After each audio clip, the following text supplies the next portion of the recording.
Você conseguiria dormir depois de ouvir essa história? Parte 1.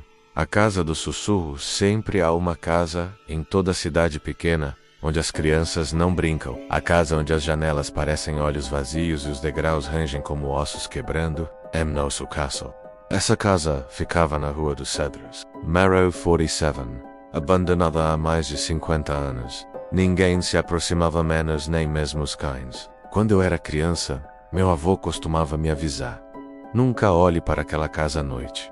Às vezes, ela olha de volta. Era só uma brincadeira, eu pensava. Até a noite em que meus amigos me desafiaram a entrar nela era Halloween. Todos estávamos vestidos e rindo, com lanternas e celulares na mão. Só 20 minutos, disseram. Entrar, subir até o sótão e voltar. Fácil. Quando abrimos a porta da frente, ela não rangeu. Apenas se abriu lentamente, como se já estivesse esperando. O ar lá dentro era pesado, mofado, quase úmido. Mas o que mais me marcou foi o silêncio.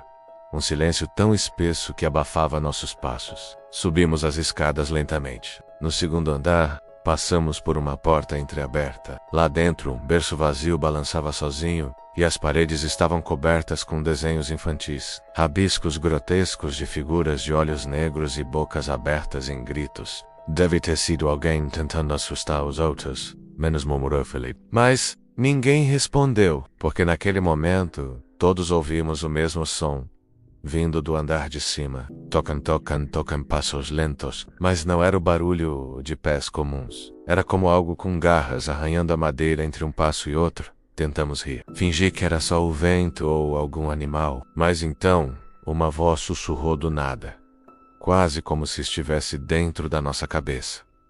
Vocês chegaram cedo. Ninguém mais queria continuar. Mas quando viramos para descer, percebemos que a porta da frente não estava mais aberta.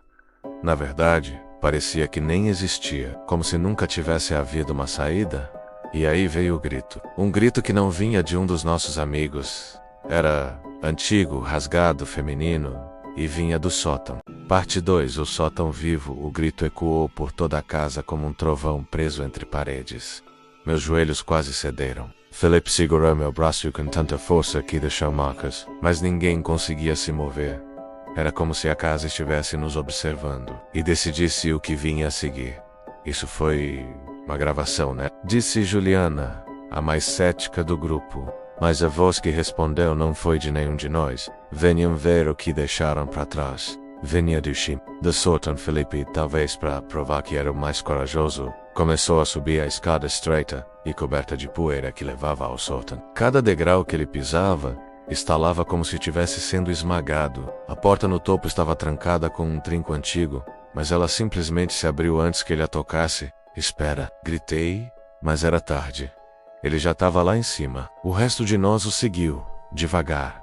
A escuridão era tão espessa que parecia sólida. Ligamos os celulares, mas as lanternas começaram a falhar. A bateria estava cheia, mas era como se a luz fosse drenada pelo ar ao nosso redor. O sótão era diferente de qualquer outro cômodo da casa. Era vivo. As paredes pulsavam, respiravam. Havia marcas de mãos pequenas, sujas por todo lado. No canto, havia uma cadeira de balanço, e nela, uma figura, coberta por um véu preto, imóvel, como se fosse feita de cera. Felipe se aproximou. Senhora, a gente não quer incomodar. A figura se levantou, sem fazer som, sem mover os pés. O véu caiu sozinho, e vimos o rosto. Não era um rosto humano, era algo que lembrava um rosto, como se alguém tivesse tentado recriar um com partes diferentes. Os olhos estavam costurados, mas ainda se moviam por baixo a boca. Era um corte profundo, repleto de dentes pequenos como agulhas.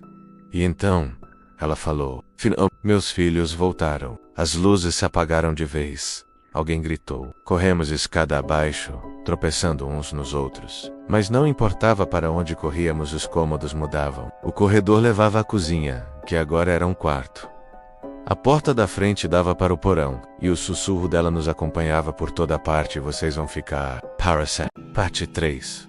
O porão de carne. Caímos em um buraco escuro, que parecia sugar toda a luz do mundo. A porta do porão se fechou atrás de nós com um estrondo seco, abafado, como o estalo de ossos quebrando. O ar ali era mais pesado ainda, menos um cheiro que misturava ferro, podridão e algo ácido, quase vivo. No escuro, nossos celulares continuavam inúteis. O que nos restava era o som, algo restando, algo se movendo na escuridão que nos cercava, acompanhando nossos passos. Felipe tropeçou em algo mole e quente. Abaixei para ajudar e percebi que era carne, pedaços cruentos, úmidos, grudados no chão e nas paredes. Um horror indescritível. A carne pulsava como se tivesse vida própria, ondulando. Sei, contrain, parecia respirar. Isso não pode ser real, menos, murmurou Juliana, engolindo em seco. Mas o pior ainda estava por vir. Lá no fundo, uma luz tênue e vermelha iluminava uma mesa. Em cima,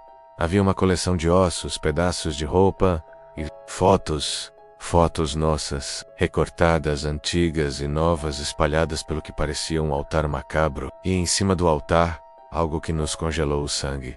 Uma boneca. Não uma boneca comum, menos, mas uma feita de carne costurada, com fios negros formando seu corpo, olhos costurados com agulhas enferrujadas. De repente a boneca abriu os olhos. Vocês vieram para me completar, sussurrou uma voz por trás da gente. Nos viramos, mas não havia ninguém. Ou, pelo menos, ninguém visível. O porão parecia se fechar ao nosso redor, as paredes se movendo lentamente para dentro, como se quisessem nos esmagar. Vocês são meus filhos. Agora a voz insistiu. E para que eu viva, preciso de vocês. Sentimos o ar ficar gelado e o chão se mexer. Cada pedaço de carne que pisávamos parecia pulsar, e uma risada baixa e gutural ecoava das sombras. Tentamos fugir, mas cada porta levava a outro corredor sombrio, como se estivéssemos presos em um pesadelo sem fim. E a voz continuava, próxima demais, ao ponto de parecer sussurrar dentro da nossa cabeça. Vocês não vão dormir nunca mais. Parte 4.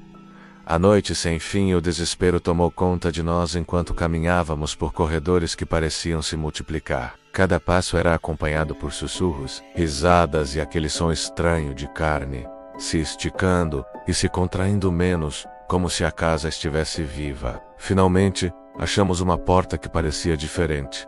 Era velha, mas feita de um metal negro e brilhante, com símbolos estranhos gravados. Com esforço, conseguimos abri-la e entramos num quarto minúsculo, iluminado por uma única vela. No centro, uma figura estava sentada. Era a mesma do sótão, a mulher com o rosto costurado, só que agora sem véu, mostrando feridas abertas que pareciam pulsar com vida própria. Ela sorriu com uma boca cheia de dentes afiados. Vocês pensaram que poderiam fugir, ela disse, arrastando a voz menos. Mas eu sou a noite, o silêncio e o medo. Vocês agora fazem parte do meu corpo, das minhas memórias. Paris, tentei gritar, mas nenhuma palavra saiu. Felipe e Juliana estavam imóveis, com olhos vidrados, como se tivessem sido drenados de suas almas. A mulher se levantou e começou a se mover em nossa direção, cada passo retorcendo o ar em torno dela, puxando a escuridão para dentro de si. Agora, vocês vão experimentar a verdadeira noite. Aquele momento em que o medo não te deixa dormir, quando as sombras te prendem, para sempre. Ela estendeu a mão e ao tocá-la, senti um frio cortante, como se algo estivesse sugando minha essência. Então, tudo ficou negro. Quando acordei, estava no meu quarto, mas algo estava errado. O relógio na parede girava loucamente. As sombras dançavam na parede, e eu podia ouvir, muito perto, um sussurro vindo do meu próprio espelho. Você conseguiu dormir? Ou será que a casa finalmente chegou até você? Desde aquela noite, não consigo fechar os olhos sem ver aqueles olhos costurados. Sentir a carne pulsante sob meus pés.